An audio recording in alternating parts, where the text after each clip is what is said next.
Hello out there, all my fellow styrene users and abusers. This is George coming to you from Kitchen Table Scale Models, Basement Annex, with episode 1 of Off the Wall.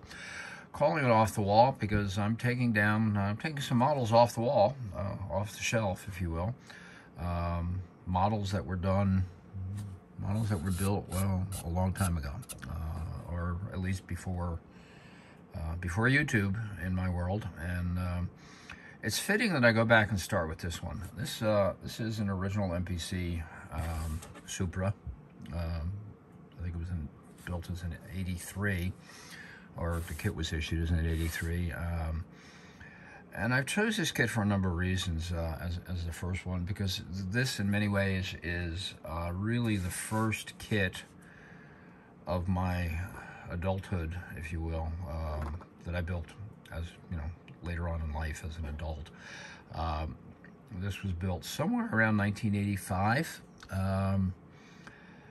And up until that point, I hadn't built a model probably for about 14 years, 12 years, something like that. I built a bit when I was younger. I built while I was still on and off while I was in high school and college. But in 1972, I got married, started having kids, had a job, had a career, didn't have time, working 2 jobs to pay the mortgage and all that stuff that you do when you're in your 20s. But by 1984, life had moved on, and I found myself newly separated, and I met a young lady who was driving a bright red 1984 Supra, which at the time was only a few months old. And well, that young lady later became my wife, and here we are today, some 40 plus years later, still together, and what could largely be described as wedded bliss. I built this model as a gift for her because she was driving one at the time. It was, again, the first model I built after Lord knows how long. As I recall, I painted this. I don't think this was an airbrush. It may have been, but it could have very easily been Testor's Red out of a spray can. I can't recall. If it was with an airbrush, it was one of the first builds I ever did with an airbrush, because that young lady I talked about gifted me an airbrush for my birthday. I think it was in 1986. So that's what makes me think this wasn't built with the airbrush. I think this was done earlier. But let's take a look at it. This is where I learned the importance of primer. This red paint this is Testor's Red paint, Testor's number 3 red, I think. You can see there's a lot of crap in there. That's what happens when you paint in a dusty old basement.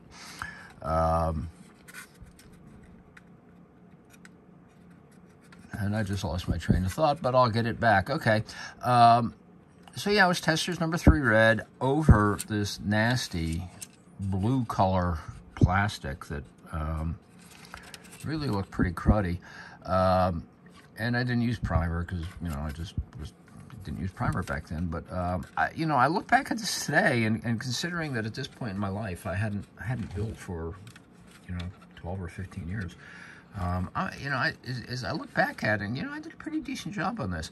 The detailing on the seats picks up the upholstery pattern on the real car. It was gray with these little black stripes. How I managed to detail those gauges back then, I don't know, because I can't do that today. Painted the little emblems on the pillars. Those are stock wheels. Wasn't aware of technology then that allowed me to strip wheels and paint them aluminum. If I was, I probably would do that. If I was building it today, I would probably do that. Painted the emblem on the front, more or less. Let's look at the engine compartment, because I was just looking at this a few minutes ago. I thought, damn, George, you did okay with that. There's the engine. Toyota inline 6 dual overhead cam. Certainly was convenient having access to a real car for reference, but a lot of detailing there on that, a lot of paint detailing plus spark plug wires.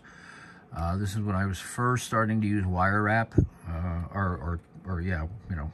wire wrap wire to use to make spark plug wires. Up until this point in my life, all of the wiring I had done on cars was done with fishing line. Chassis, again, paint detail. Got the little, power steering lines painted, and I think this is, it looks like it's all brush painted. Yeah, I'm pretty sure that's brush painted. I did an okay job on this. The one screw up here you can see on the wheels. I wanted to put some nice exhaust tips on there, so I made some exhaust tips out of brass tubing, and well, I got a little aggressive with the glue and gluing them into the muffler, and you see what it did. The glue melted the muffler. But again, this is 1984 Supra. I built this again as a gift for Carol. I've mentioned this before. I am blessed. I hear so many guys talk or post on Facebook about shall we say less than encouraging spouses when it comes to their hobby. I'll fix that later. My situation is just the opposite. Case in point, I just had a conversation with Carol about having seen I think Glenn's at Glenn Model Cars posted a video that I watched last night mentioning that somebody, Spotlight Hobbies, had a poacher kit for sale at a very reasonable price, and I was hemming and hawing on it, and I just told her about it, and she said, well, you've always wanted a poacher kit, and that price is a good price. Why don't you just go buy it? Not many guys get that kind of encouragement from their wives, and I'm really fortunate to have it. But then again, we have a deal that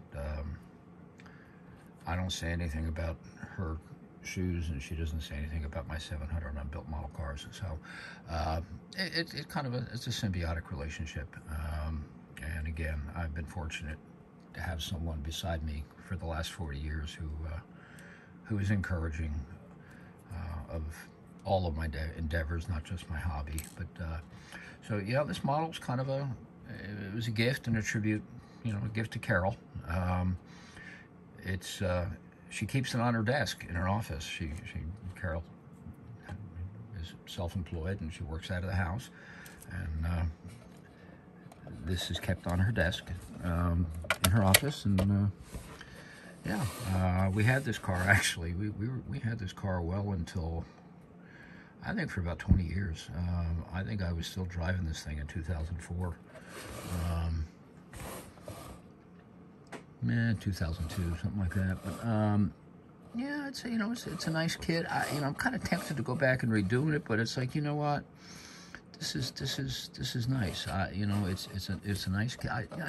I'm looking at what I did in the interior there, and it's like, golly, I used to be able to do that kind of work. Fun build.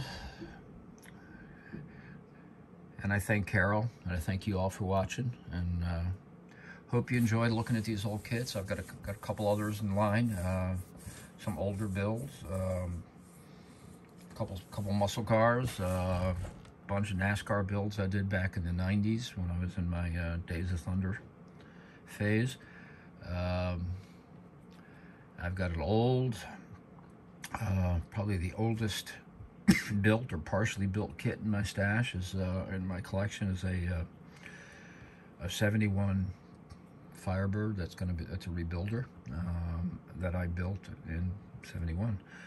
So that's it. Just wanted to do a short video. That's again, off the wall, coming to you from Kitchen Table Scale Models, and hope you like looking at this old kit and hearing the stories. Thanks.